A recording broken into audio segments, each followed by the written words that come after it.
Ladies and gentlemen, welcome. Peace upon you. Assalamu alaikum. Thank you for attending our event. Today, we have a special speaker, Sayyid Mohammad Baqir al-Kashmiri. Sayyid Mohammad Baqir al-Kashmiri has given numerous speeches and written research papers and articles on various subjects, such as history, Quran interpretation, and Islamic principle and issues. He currently involved in preparing aspiring scholars to commence their religious studies and Shia seminaries. Sayyid Mohammad Baqir al-Kashmiri is a representative of a Shia Muslim religious authority, Sayyid Ali Al-Sistani, and he is the founder and vice chairman of I.M.A.M Mahdi Association of Marjaeya in Michigan and also in Virginia. So please join me to welcome Sayyid Mohammad Baqir al-Kashmiri.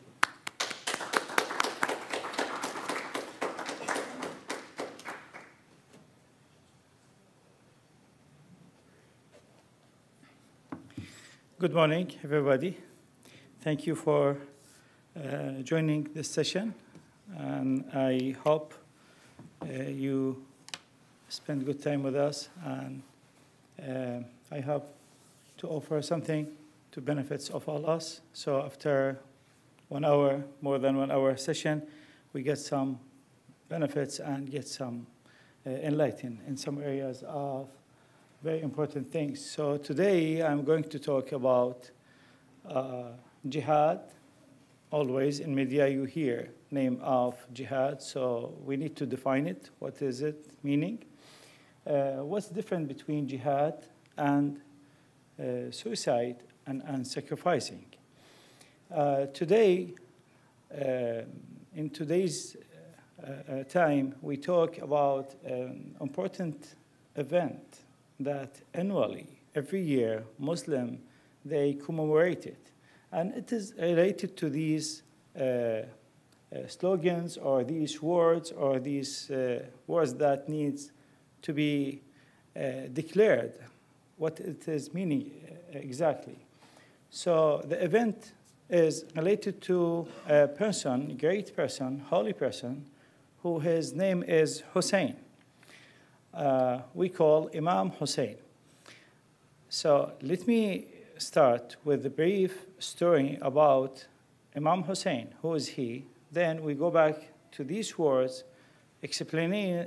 I'm going to define them and give some explanation from theology aspect to have better understanding of them.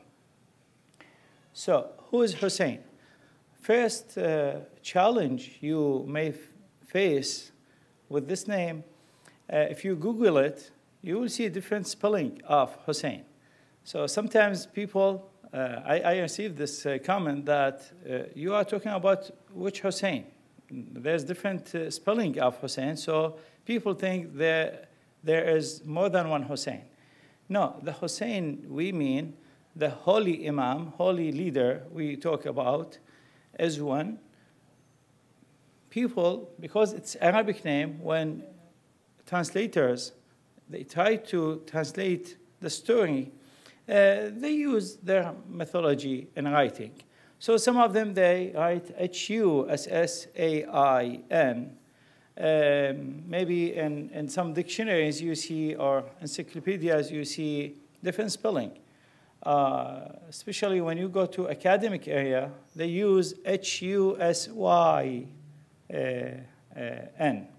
Husayn. H-U-S-A-Y-N, Husayn. While some others, they use H-U-S-S-E-N, Husayn. And maybe you will find with H-O, not H-U. So different spelling, that's not a big deal. Like Mohammad, we have different spelling of Mohammad. However, myself, I prefer H-U-S-A-Y-N. It is just everybody goes with his language or his type of spelling. Sorry. Okay, so first of all, what's the story? Who's Husayn? Why many Muslims during these days, they commemorate Husayn, they establish condolences gatherings, they do demonstrations, they do different ways just to talk about and present Husayn's message to others. It's growing. Every year we see it everywhere.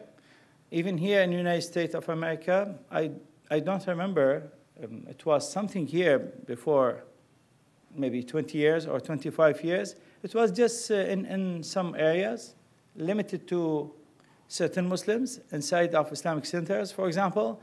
But today we see it on the media. We see it everywhere. We see non-Muslim very interested. They want to see, who's this gentleman? Every year, more than 20 million, they visit his shrine in Karbala. Karbala is a city in Iraq. I think everybody knows Iraq. So a holy shrine in a holy city in Iraq called Karbala. The grave of Imam Husayn is there. Graves of his family members who they sacrificed themselves for the principle I'm going to talk about.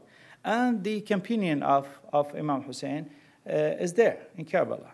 So they have good shrine and beautiful. Unfortunately, I didn't get enough time to make some PowerPoint presentation to show you some images. Maybe in the future. I want to thank the brothers who work in this organizer committee for making this type of sessions and gatherings that we exchange our information and share what we have with others. So maybe in different time or different occasion we can offer the services. But meanwhile, if you just Google it with your iPhone, with your whatever you have, or by internet, you will see a very beautiful shrine, big shrine in holy city of Karbala. And many people during the year, they visit it. But especially in these 2 months, we have Islamic calendar start with Muharram, called Muharram month, is the first one. Then Safar month. So in the first 10 days of Muharram, because this holy man who've been killed in the 10th of Ashura, Muharram, we say Ashura, then after 40 days, which exactly becomes 20 of Safar, his family, his sisters, his wife, his daughters, they came back to same place to just give respect and give condolences to Muslims and to people in that area. So in that date, 20 Safar, every year we see something about 20 million people, they go visit every year till today. I'm pretty sure by the media you hear that, you saw that, or you have some information about it.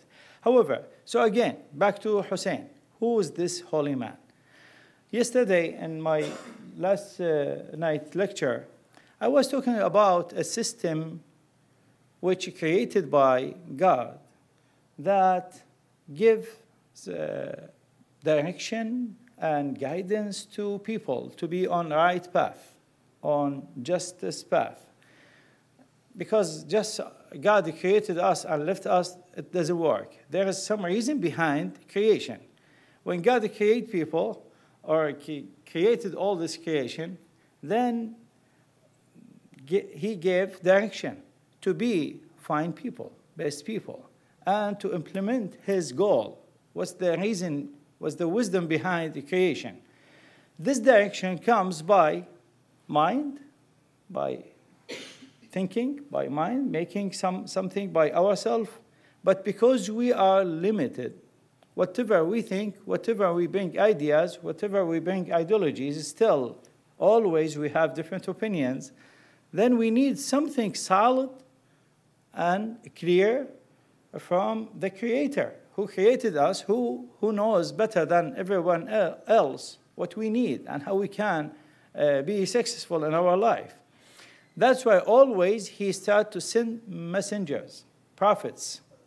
Always, beside messengers, beside the prophets, he assigned successors, apostles, and leaders, religious leaders. So this is one religion we believe in, one religion, one mission, one vision, but in different applications, in different methods. Always we had different prophets, different successors. Now, this system, when I was talking last night about creating a system of to protect the humanity and gives right direction, right message from God, it needs to be protected by someone who is a prophet, who is holy man, who is supported by God. So all of us, we are equal, but some of us, they have more advantage. Someone has more piety, someone has more knowledge, someone has better understanding. It's normal between all of us, he or she will take his or her place to lead. Now what about when come from God himself? God has chosen, God assigned some of us as a prophet, some of us as successors. I have a book here. It's published by our organization. It's good to know about it. It's available on Amazon with very cheap price. It's not expensive. Sorry. Called God's Emissaries. It talks from Adam to all the way to Jesus. So there's another edition supposed to be published about Muhammad and after Muhammad. So this book is a really good book, which when you read it, you will get this idea that all these prophets comes from one God. All these prophets are related to each other, and they are from one family. From one family. Started from Adam, go all the way through Noah, Abraham, Moses, Jesus. Then after Jesus, Prophet Muhammad. So we have this tree, family tree, or prophethood tree, that God, by this tree, wants to give us direction and protect humanity from any wrong way or from devil. Okay. Now, what about after Prophet Muhammad? We have a progeny of Prophet Muhammad, holy progeny of Prophet Muhammad. Not everybody related to Muhammad, we give him full respect as a religious leader or as a successor. No. There are 12 religious authorized leaders by God, who assigned by God.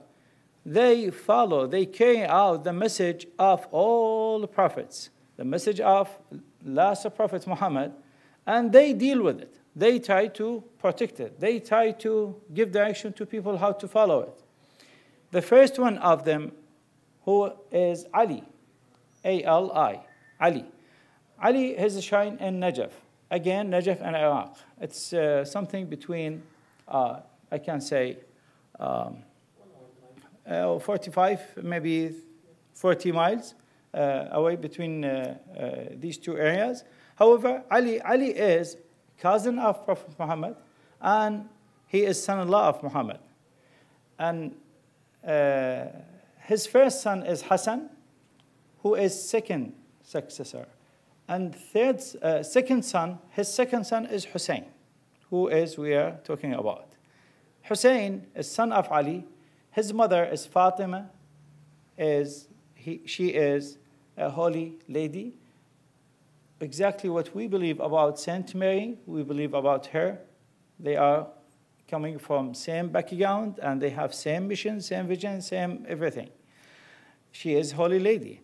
And they had two sons, Hassan and Husayn. So Hassan is second leader, second religious leader, because the first one is Ali, Hassan is second. Then right after him, the second son is the third religious leader called Husayn. Now, Husayn, as a religious leader, we call all these 12 people, 12 leaders, we call Imam, I.M.A.M. Maybe you go to Islamic centers and you hear Imam. Imam is a religious leader who pray, who establish a prayer, who recite some supplications, who gives directions. Like me, myself, I'm a leader called Imam. But this name, we use it just to introduce who is the person who leads. But in reality, we mean with those 12 religious assigned, chosen Imam leaders, we call infallible Imams. Because I do mistake, I do wrong. Sometimes I go with my emotion. I do right and bad, okay? But these 12 people, and before them, all prophets, this is theology belief, we strongly believe, and we have proof on it, that they are infallibles. Why? That doesn't mean infallibles, they can't do anything. Yes, they can do mistake, but they are protected by a high level of knowledge from God, that they know, they see exactly if they do mistake, what will happen. If they say something wrong and people get misguided, then there's no reason, doesn't make sense why God sent them, why God sent a message to us. So if the message could be delivered by wrong, there's no reason to be sent to people. It needs some pure and infallible way just to make sure the message get to people receive it 100% pure. Now, the story is Imam Husayn, at his time, Imam Husayn was born January 10th, 626. In our Islamic calendar, we have different, we say 3rd of Sha'ban, third year of Islamic calendar. So by January 10, 626, he was born. And in the October 10th, 680, was martyred in Karbala, in Iraq. The reason of his martyred, why he attacked, or I don't like to say attacked, but however, in translation, we face a lot of problem how to translate these issues. Because when you say some word, sometimes take your mind to different area of understanding. This is a bigger problem we have, and we face even with translation Quran. Even Quran, some people, when they translate it, they give wrong message, unfortunately, because translator must come from, not us, from the area that he lives, the area that he wants to relate the meaning of Quran to them. I brought this to bring your attention that don't read every translation. The translator must be from Western. If the translator becomes just Muslim, normal Muslim from Middle East, that will not give real meaning of the Quran to non-Muslim people. However, back to story. After Prophet Muhammad, we faced big dilemma. We have to say it, unfortunately. After death of Prophet Muhammad, people split to two different groups. One group who've been educated very well, that the message of God, not everybody can handle it. It needs some infallible people to handle it, like Ali, like Hassan, like Husayn, 12 Imams. Okay. These became minority, few people, many people. So the majority, they went with a group who had long root in Quraysh. Quraysh, the tribe who was governed all Arabic Peninsula before Islam in Mecca. So part of them, they became Muslim. Part of them, they had no choice to They see everybody, they turn and revert to Islam, they announce that we are Muslim. We don't need to judge, make judgment about everybody here, but I want to say there were a certain group who they had political agenda. They tried to come over and take religion as a good way for them to come over and take it. This is what happened exactly. Then the first Khalifa, first Caliph came. They tried to dictate and give their personal opinion about religion, how they understand it. That's fine. We have no problem with that. Everybody can have different understanding. But when you talk on behalf of God, that's a different story. You have to make sure you are the right person who has this capability to handle this message. Ali was that person, and history shows that, his qualifications shows that, and the signature of Prophet Muhammad shows that he is the one who can handle it. However, this is what happened. This is the fact. This is the deed we had. So two different groups happen. The government has taken, the Caliph has taken from Ali to other group. Okay, Ali didn't do anything there. He just declared it, that it was my right, and they took it, and that will not help you. That will not help Islam. That will not help Muslims. No one listened to him. Just few people who they had no power to take it back. He left it. He left it. But always he was around to correct. Always he was around to give his advice. So he didn't leave. He didn't leave it. Sorry. Then after him, after the first Caliph, second, third, fourth Caliph came. Unfortunately, during this 25 years, Islam went to wrong direction, went to extreme. Those caliphs, they used extreme to just make their government strong and stand in front before people. Anyone has opposite idea or they have different belief, they start to control them with power, with killing, unfortunately. This has happened. It is shame, but this is the reality and we have to declare it. It happened by whom? By those who took the Khilafah or the government of Islam, they took it over. They were not qualified people to handle it. They are not infallible. They did a lot of mistakes. And still, till today, we eat from them. However, still was somehow, you can accept it. You can say, okay, that's fine. Let us move on. We have good mission. We don't need to talk about this gentleman, that gentleman. That's fine. Unfortunately, after fourth Caliph, who they've been companions of Prophet Muhammad, after three Caliphs, people realized that it was a big mistake and right now is the time. We have to go back to Ali. Ali, the cousin of Prophet, the person who God chose him to be a legitimate Khalifa, Caliph. So they went back to him. They went back to him. He became fourth Caliph, who is the first infallible Imam. However, unfortunately, during his time, because he returned same ideology and same behavior of Prophet Muhammad, many of these leaders, local leaders, they stood against him.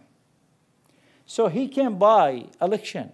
He came by the will of people. He came with accepting of everybody, but not like these three. They came by certain people. They came by power. They came by. So Ali, who came by people's will, the wish, people wishes, unfortunately, they stood in front of him. They started 3 different wars inside Islamic countries between Muslims, and they attacked each other, on each other. Many people killed. However, even himself, he became martyred. He was praying in the Islamic center, in the mosque, masjid, we say masjid, al-Kufa, and during his prayer, someone headed him by sword, and he killed, he martyred.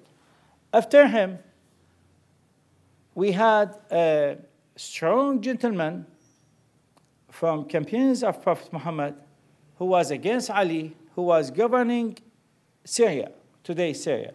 It's called Sham.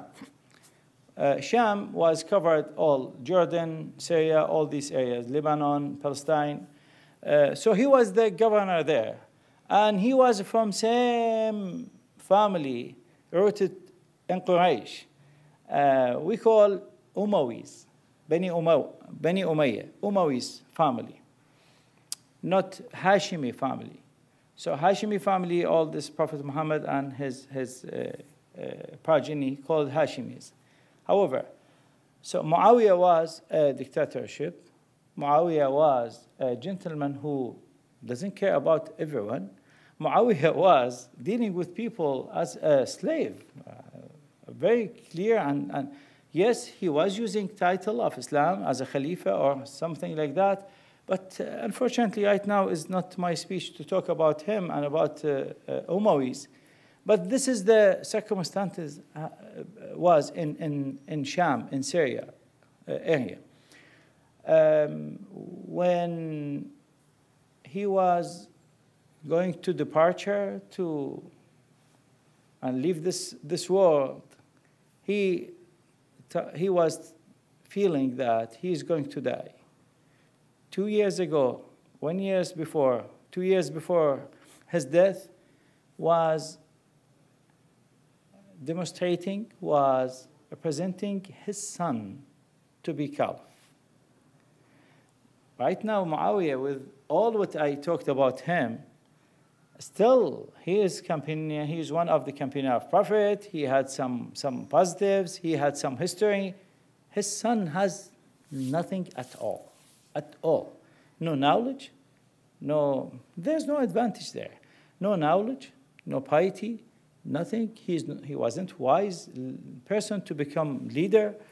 And his style in life was dictatorship 100% and with killing, always with injustice and unfairness method he was dealing with others.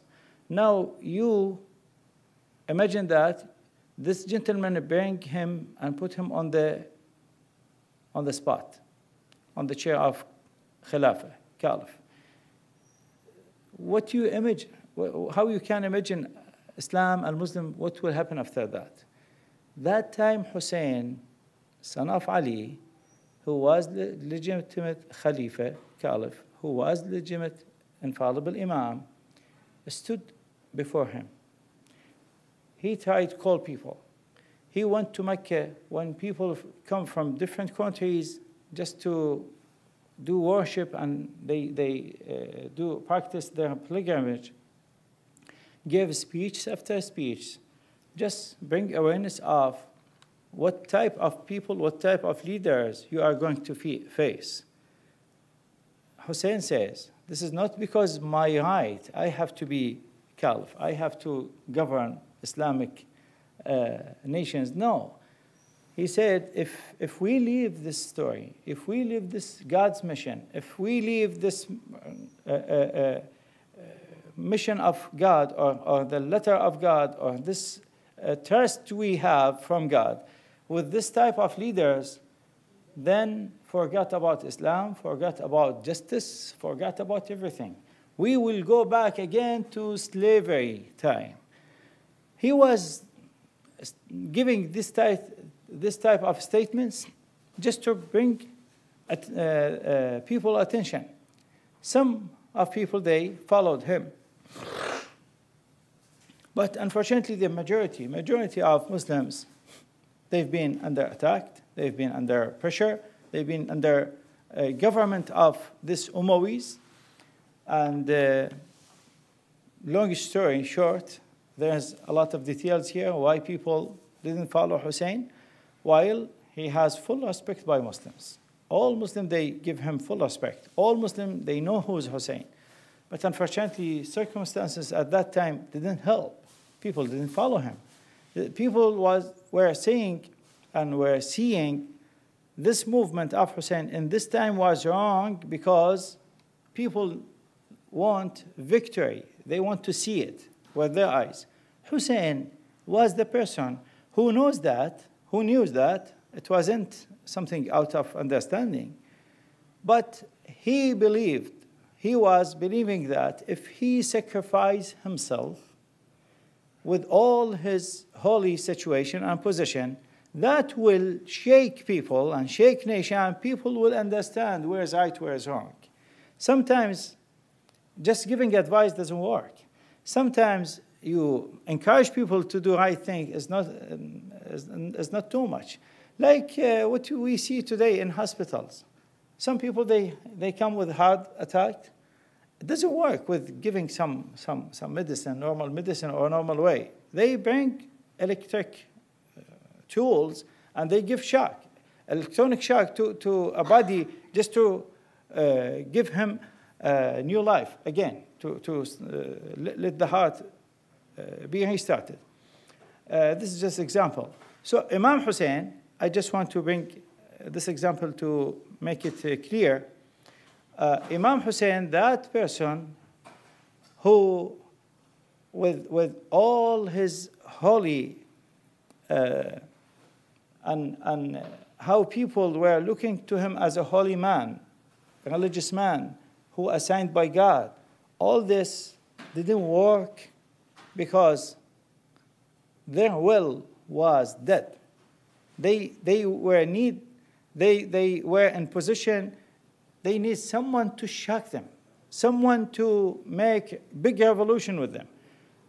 Imam Husayn had no choice to put him in this way and sacrifice himself for dignity, for freedom, for stopping all these wrong things happen by Umayyas. Now, when we come, and today we see, where's Umayyas? Their ideology still is there. We see. Today, we see ISIS, we see Taliban, we see Wahhabism, all these. I recommend everyone, if you can take this book from Amazon, The Birth of Terrorism in the Middle East.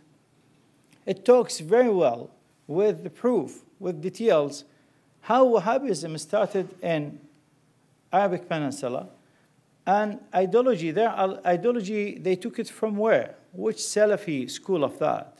Which Islam school of thought? Because the Islam we know, Islam people know, Islam everywhere, we don't see all this extreme. How this extreme came, from where, and what is the political agenda behind it?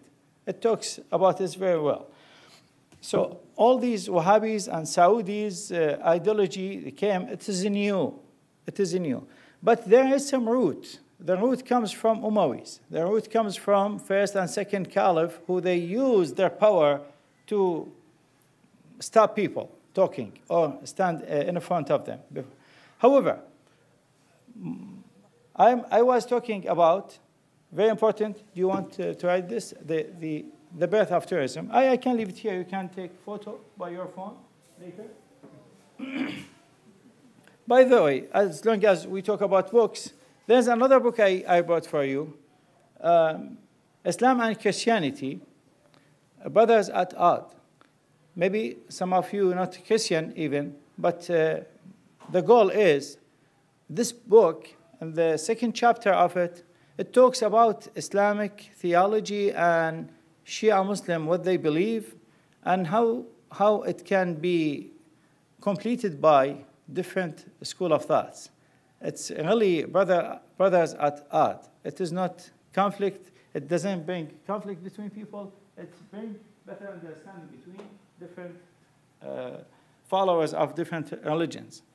So let us back to the story, or back to the theology point that I want to take it from story and end my speech, that Husayn found there is no way just to stand before Yazid. Not because there's personal issue. No, it wasn't at all. Husayn was different city, Yazid was different city. This one has different agenda, this one has different agenda. No, the fight was established based on a principles that all this God's mission came to bring justice to people. Unfortunately, some other people hijacked it and they used it for their personal agenda. And the time is now, Husayn, if he doesn't stop it, even with sacrificing himself, sacrificing his family, sacrificing whoever believes or share believing with him on same direction, it's supposed to continue. It should continue. So today we don't see Umayyad people, Umayyad members, but the theology of Umayyad is still around us, like ISIS and others. While Imam Husayn family, Prophet's family, Imam Husayn family, all these 12 Imam families, till today we see it everywhere, respected. And even today, the shrine of Imam Husayn, 20 million people, they visit him. For what? Why people visit him? Why people go and give respect to him? For this reason. Because he is the role model of the leader who can give the right direction to people and put them on the right path. Who is the person who taught us with his sacrificing that, what is the dignity and why a human being. We have to keep our dignity. Husayn is not limited to Muslim people. Husayn is not limited to family of Husayn, progeny of Husayn members. Or Husayn is a religious and holy man assigned by God to be a role model for everyone who look forward for freedom and dignity. So now, after all this, when we say, what does it mean jihad? What does it mean suicide? And what does it mean sacrificing? There are big differences. Jihad, it is an Arabic word. Jihad called, we practice it. We practice it every day. We practice it every second. What does it mean, jihad? Jihad means controlling ourselves from devil way, from wrong way. We have to keep ourselves clean from any devil ways. It's coming every day, every hour, every second. Right now, what you do, everything you do, finally, it is even good or bad. You have to keep yourself away from bad. It's called jihad. Very simple. And in Quran, you see a lot of words of jihad. It gives this meaning, that protect yourself. Time is over. Yeah, I'm done. So jihad is very beautiful way, very good terminology, and talks about important principle that keeps us all the way away from bad. So right now, you come here. Is it good or bad? You eat some food. Is it good or bad? You talk with someone else. Is it good or bad? You be hired in some job. Is it good or bad? Always, this is our life. It is always fighting between good and bad. It is fighting between the way of God or way of devil. So it's called jihad. Now, should we use it in war, physical war? Yes, it's the same. When some physical war happens, finally one of them on the right path, the other group on the wrong path. So again, we say this group who look forward for justice, who look forward for rights, the truth, they are mujahid. They are right people who practice jihad. They practice their religious obligation to fulfill their religious obligation and bring justice to people, bring right things to people, and put wrong people in their place. Is it obligated? Not necessary. Sometimes become obligated when others, they attacked on you. You have to make defense on yourself. This is called jihad. Sometimes you need to take initiative, but this is really sensitive. And we as a Muslim people, we have nothing in our theology that we give right to everybody to start attack on others, because this is really, really sensitive, and it needs someone infallible like a prophet or infallible Imam to do it. Someone like me, someone just religious scholar, as people go and give fatwa, verdicts that kill, this is absolutely wrong and 100% wrong. This is, no one use it except Wahhabism, the school of thought. No one is using it except that wrong Umayyad school of thought, which I mentioned, the book, The Birth of Terrorism.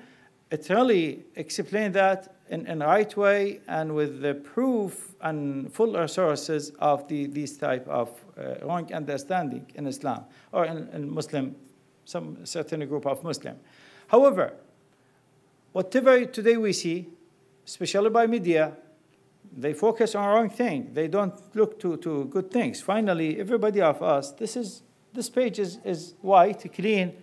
My eyes, your eyes goes all the way on black areas. This is normal.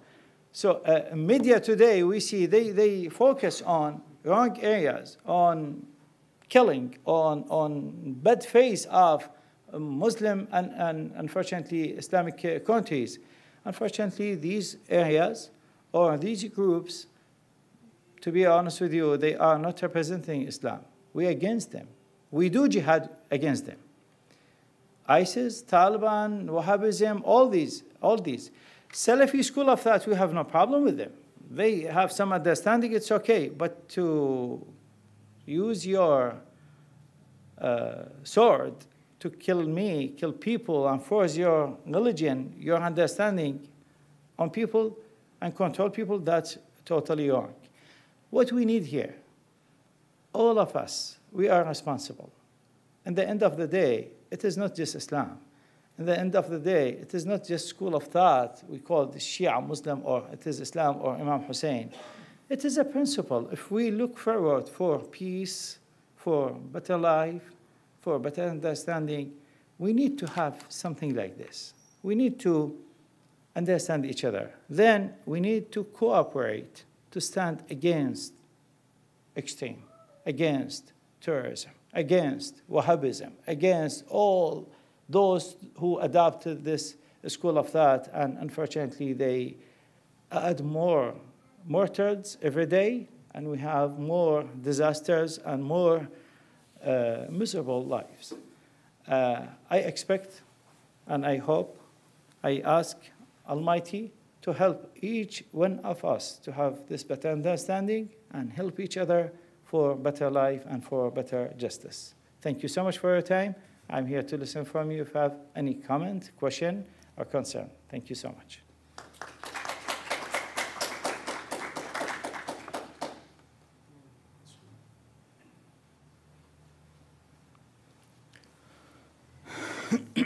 Assalamu alaikum. Assalamu alaikum, brother. I have two questions. You talk about the Khalifa who ruled for like 25 years before fourth Khalifa came in. They were companion of Prophet Muhammad for their life. Yeah. How they did not change to a right path? They lived with Prophet all their life. Why they not inspired and why they not follow the right path, and why they distorted the Islam during their Khalifa? And my second question is it better to separate religion from state? Because when you mix those two, that's what happened. For power, people are changing their religion for their benefit, for political gain. That's what Yazid did it. Is it better to separate, or you can still rule state with the right path of religion, and why people, and then people will oppose, and then, different opinion. Then it's direct conflict between religion and state. Yeah, thank you so much. So first question, I explained it actually during my speech. It is not a personal issue, because first Khalifa, second or third, Abu Bakr, Umar, Uthman, it is not issue of this gentleman or that gentleman. There is a principle. When you carry out the message of God and you want to handle it and deliver it to people, you have to have certain qualification. You have to be infallible. Otherwise, you will understanding by your personal understanding. you will force it to people with your personal understanding. This is the issue. We have no personal issue with Abu Bakr, first caliph. He was one of the companions. He had a lot of good things. Second caliph, Umar, he had a lot of things. They are famous people. They are not normal people. Unfortunately, the things happen. They change in the message. They change some Islamic rules. Do you know or not? They change some prayers. They change many things. When the mission of God changed by not a prophet, not by a religious authority who assigned by God, that means I and you, we change.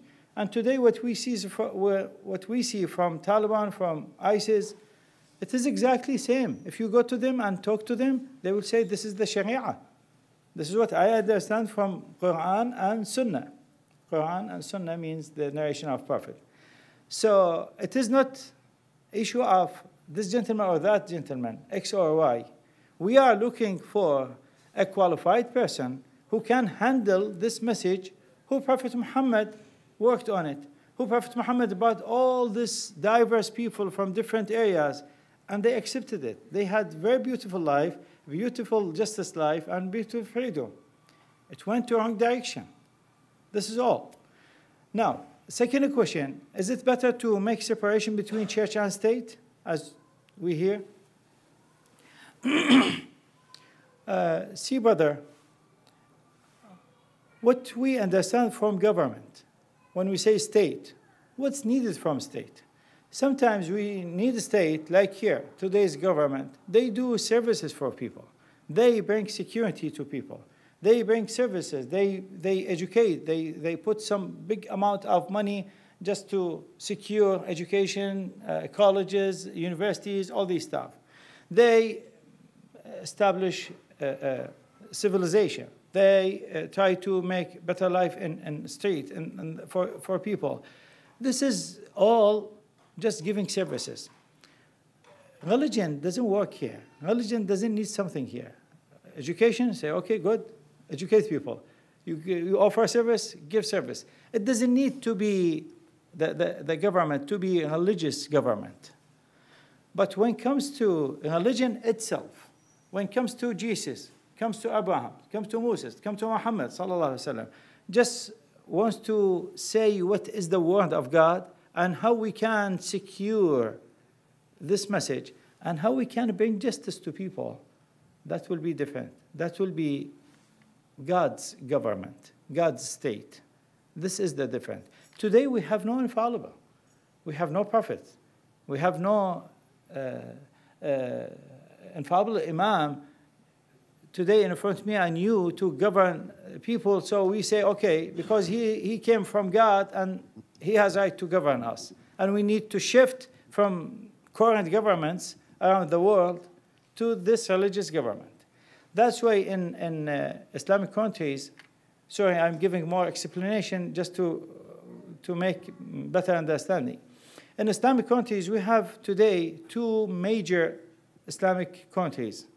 One is Saudi, one is Iran. Both of them, they say, we govern people based on Sharia. Do you know how many Islamic countries? Do you know how many Islamic communities? Do you know how many Islamic scholars, religious scholars? They against both of them.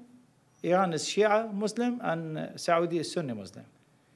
We have a bunch of Muslims, they against these two governments that they say, you want to govern, but don't label it Islamic government because you are not infallible. You do mistake, you do some personal agenda. Leave it for infallibles only.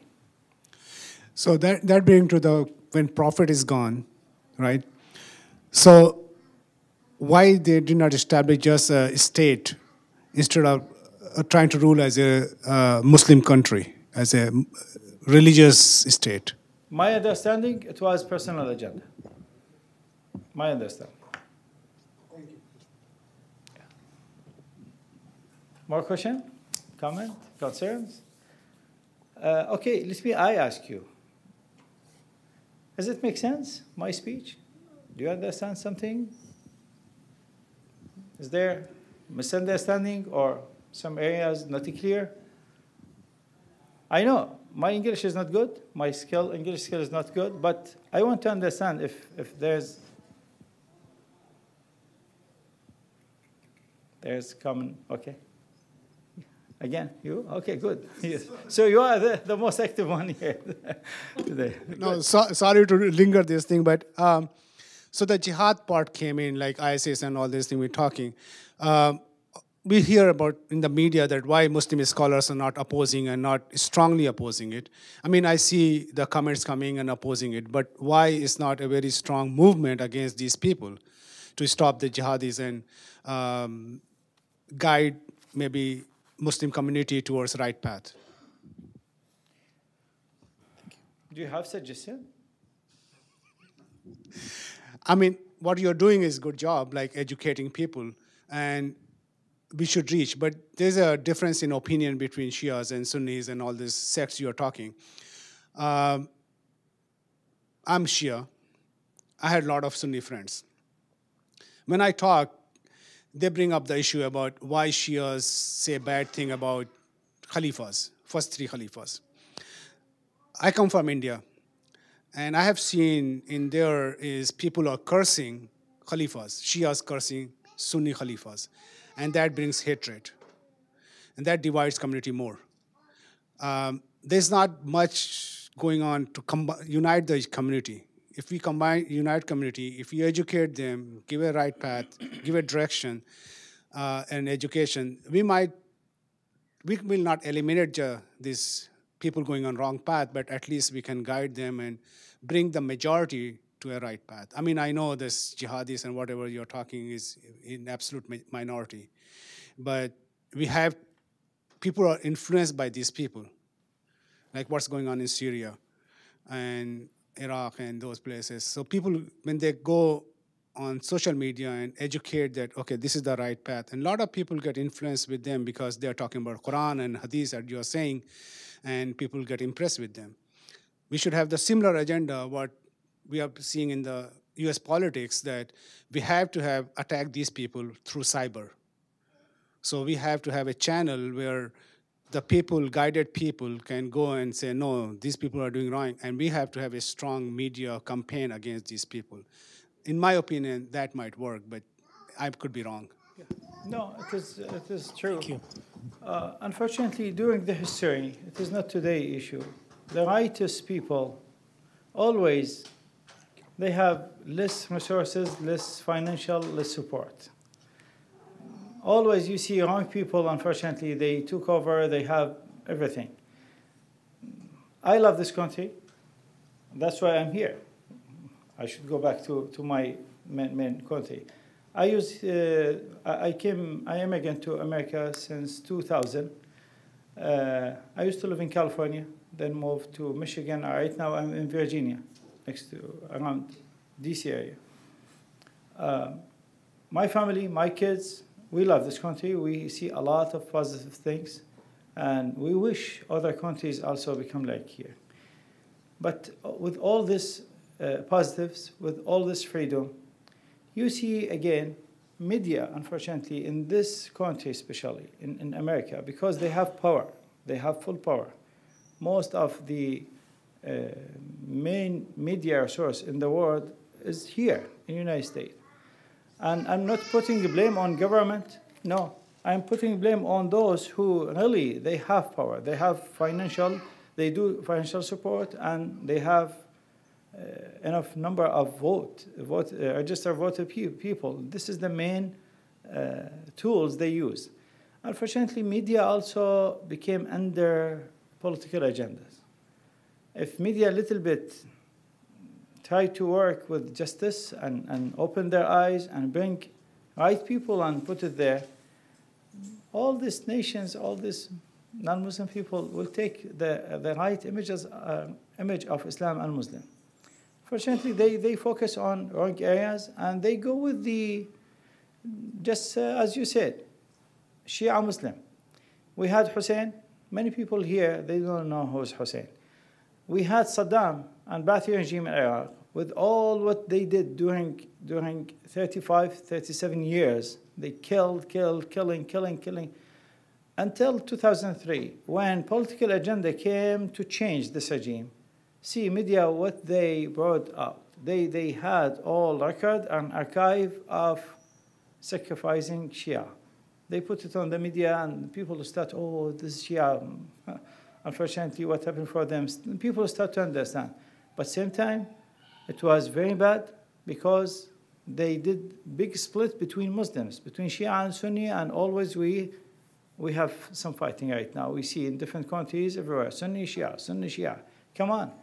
What's different between Sunni and Shia? All what they have different point of belief and theology. That's it.